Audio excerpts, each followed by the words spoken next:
So the ASPT 3.2 objective is all about isotopes. So 3.1 was all about ions. Now we're dealing with isotopes. Really confusing, I know, because they both start with I's, but they're two totally different things. Four key points that you need to understand for this objective. First is being able to identify which subatomic particle changes to create an isotope. Next is being able to explain how an atom is affected when it changes into different isotopes. The third is identifying the most common isotopes of given elements. And then also you will need to use the isotopic symbol to be able to identify parts of the atom and also be able to draw Bohr models. There are actually only two suggested activities. There's a lot of other practice, but these two activities do a really good job of not only gaining understanding, but also application. So you're going to start with isotopes and atomic mass.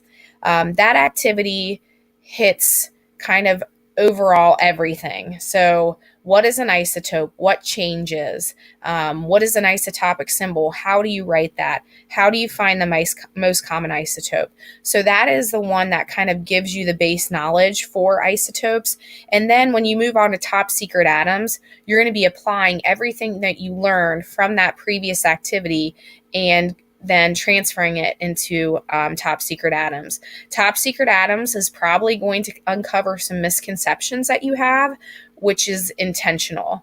And what you'll find is that once you do top secret atoms and you have some practice with the application, isotopes are going to be a lot easier for you.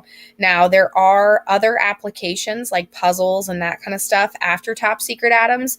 Nothing that I've put on there as like required or suggested, but definitely things that are there for you if you're struggling with this objective. Now, big idea questions, there are three main questions. First question is what subatomic particle changes to create different isotopes? Number two is what properties are affected during these changes, and we're looking at properties like identity, stability, mass, and charge. And then the last one, and this is kind of a big question, can you identify the following information for the isotopic symbol you see there? So if you were given that on an assessment, could you tell me the number of protons, electrons, neutrons? Could you identify the mass number? Could you give me the identity of the element, meaning the name of the element on the periodic table? Which element is it? And then the last thing is the name of this specific isotope.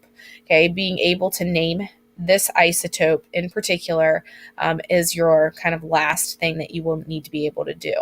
So overall, yes, ions and isotopes can be confusing, and you can kind of confuse them because they both start with I's, but the more practice, and if you do the suggested activities, most likely you're going to have a really good understanding, and that will help you to be more successful when we get into our next unit with bonding compounds and reactions.